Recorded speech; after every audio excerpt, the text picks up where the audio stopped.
Selam. Iguazu'da 3. günümüz. Bugün Buira Oga diye bir yere gideceğiz.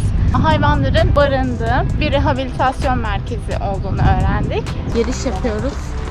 Burayı yalnız başımıza gezemiyormuşuz. Tur eşliğinde herhalde gezdirecekler bizi. Traktör var. O traktörün içerisine bineceğiz anladığım kadarıyla. Onunla gezeceğiz.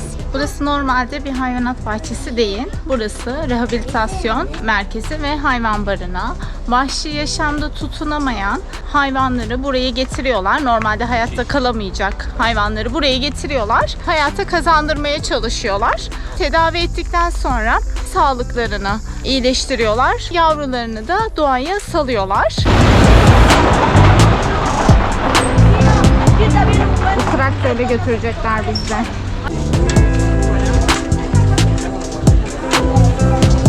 Şimdi gezimiz başladı traktörde. Traktöre bindik. Belli istasyonlar var herhalde. Oralarda durdurup bize anlatacaklar. Şimdi bu şekilde devam ediyoruz. Evet. Traktörden indikten sonra bir yürüme kısmı var. Yani birazcık yürüdük. Çok az. 100 metre falan. Devam ediyorum. Böyle ormanın içinden yol yapmışlar. Yürüyüş alanları. Rehber de bilgilendiriyor. Seni yerim. Tatlı. O hayvanları aslında biz kafeste görüyoruz ama o hayvanlar normalde doğada tutunamayan hayvanlar. Yaşama olasılığı olmayan hayvanları yaşatmak için bu alanda tedavi edip üremelerini sağlayıp yavrularını doğaya gönderiyorlarmış. Burada gönüllü olarak çalışan insanlar varmış. Gerçekten çok güzel bir şey. Orman içinde uçanlar da var. Yani bu kafesin içindekiler yaralı olan vahşi hayvanlar. Yani şu yürüyüş yolunu bile doğaya zarar vermeden yapılmış doğal bir alan. Şu ormanın içindeki yol muhteşem. Burada da yavru leopar var. Burada yavru jaguar. Büyüdükten sonra doğaya salınacakmış. Yılanı görüyoruz. Sanırım en ürktüğüm hayvan. Burada da yavru fok balıkları var. Bu alanda yavru geyikler var. İleride pek görünmüyor. Ay şuradaki ördek topallıyor. Burada da Aguila Guida diye bir hayvan var. Yani şahine benziyor sanki ama emin değilim. Yine iyileştirilmek üzere bu alana getirmişler.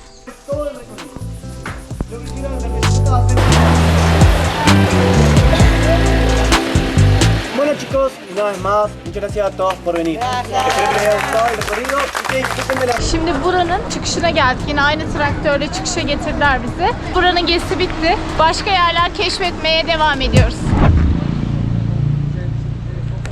La Aripuca denilen bir yere geldik. Burası farkındalık için oluşturulmuş bir yer. Burası o bahsedilen ahşap ev.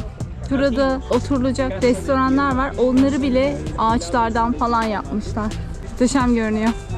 Burası yine ahşaptan oluşturulmuş bir ev. İspanyolca ve İngilizce bilgiler, yazılar yazıyor.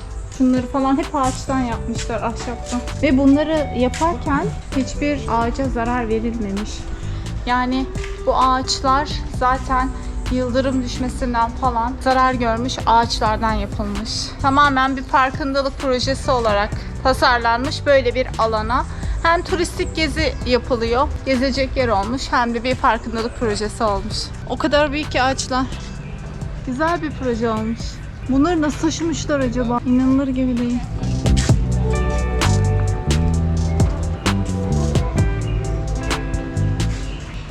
Şuradan merdiven yapılmış yukarıya doğru. Yani buralara kadar gelmişken burayı da görmek istedik. Güzel bir proje olmuş. Buranın da mate dondurması ve rosella dondurması meşhurmuş. Bir deneyelim dedik bakalım. Normalde içeceği gibi değil. Çay aroması var. Sevdim. Bir daha yer miyim? Yemem. Buraya gelmişken merak edip denemek istedim. Şimdi dondurmamızı yedik. Burada bir tane restoran var. Bu restoranı da böyle kütüklerden yapmışlar. Aa, çok güzel. Çok güzel. Şu avizeler falan hep kütüklerden yapılmış. Dikkatimi çeken şey şu. Iguazu'da normalde şelalelerden başka pek böyle görülecek bir yer yok gibi bir şey. Yani o büyük şelaleler var.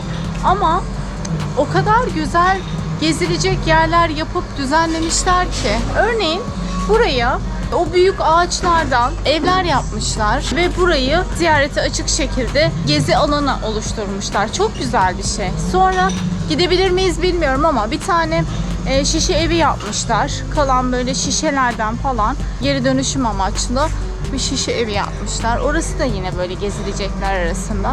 Yine ahşaptan bu hediyelik eşyaları için hediyelik ürünler yapmışlar. Şu mağaranın içine girmek istiyorum ama şundan korkuyorum. Çok güzel bir yer. Bu ağaç evin olduğu yerde, bu bölümde bir yer var. Orada bu alan. Burada yine ahşaptan oturma alanları yapmışlar. Şurada yine amatist taşlarının satıldığı yer. Hediyelik takılar falan var. Muhtemelen amatisten yapılmış şeyler var yine. 55.000 pesoymuş bu. Bu taşlardan yapılmış saatler falan var. Şunun kaplan gözü olması gerekiyor. Dün bir satıcı söylemişti.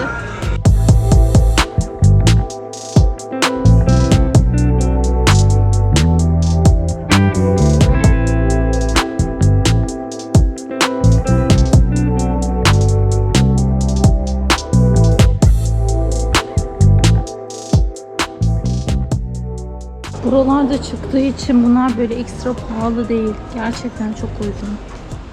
Mesela şu kolyeler falan 30 lira. Kolye uçları. Bunların hepsi farklı taşlar. Ben şu an isimlerini bilmiyorum. Bilenler anlayacaktır. Ama yani çok uygun fiyatları. 25-30 lira falan. Bu taşlar normalde daha pahalı diye biliyorum Türkiye'de. Burada bu nazar boncukları Ohos Turko diyorlar, yani Türk gözü. Nazar boncuklu şeyler burada seviliyor. Çünkü normalde pek olmadığı için ve gördükleri zaman falan çok hoşlarına gidiyor. Güney Amerika'da seviyorlar. Yani buraya gelip de birisine hediye falan getirmek isterseniz nazar boncuklu takı falan getirin.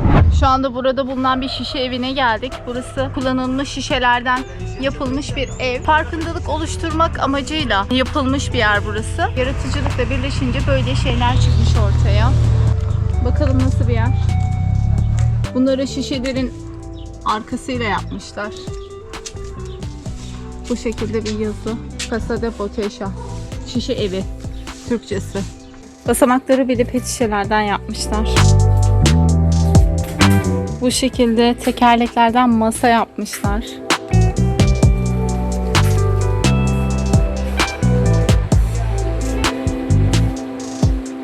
Süt şişelerin kapaklarından perde. Pet şişelerin altından perde. Pet şişelerden böyle koltuklar yapmışlar. Tavanı süt şişelerinden yani kağıt şişelerden tavan yapmışlar. Bunlar da yine bir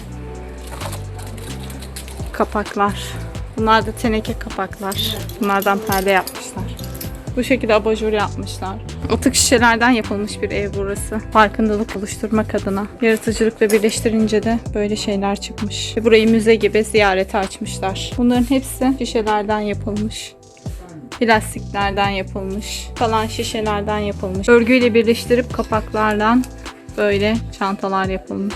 Böyle bir ev haline getirip insanlara ziyaret için bir alan yaratmışlar. Burası da tamamen farklı bir oda. Yine tamamı şişelerden oluşuyor. Küçük şişelerden böyle perde yapmışlar. İçindeki her şey plastik şişelerden yapılmış. Bunlar süt kapakları. Süt kapaklarından perde yapmışlar. Koltuklar yapmışlar pet şişelerden. Bunlar da kola şişelerin altı. Altını boyayıp perde yapmışlar. Yatak odası alanı. Yatak odası alanını da yine pet şişelerden yapmışlar altını. Yatak koymuşlar. Çok yaratıcı. Bunlar içeceklerin kapak kısmı. Ondan çanta yapmışlar. Hani Türkiye'de proje ödevleri falan oluyor ya. Mesela şöyle bir şey çocukların. Mesela böyle bir şey yapılabilir. Teneke içeceklerin kapaklarını örgüyle birleştirip böyle çanta yapmışlar. Bunların hepsi geri dönüşüm için tasarlanmış. Hem satıyorlar hem de böyle bir yer hazırlayıp turistlere gezip görmeleri için bir alan yaratmışlar. Kesinlikle görülmeye değer bir yer. Teneke kolalardan böyle küçük küçük çaydanlıklar yapmışlar. hicieron justo a escala. Así, Böyle mire, kapakları var. cierra. Açılıp kapanıyor diyor. Kürdanlıkmış bu. Çok iyi yaratıcı. Muy bueno. Este es Ah. plástico. Şunu bile plastikten yapmışlar. Sí. Con un cúter ponemos la botella y para fabricar el hilo estiramos desde acá. Se puede transformar en esto.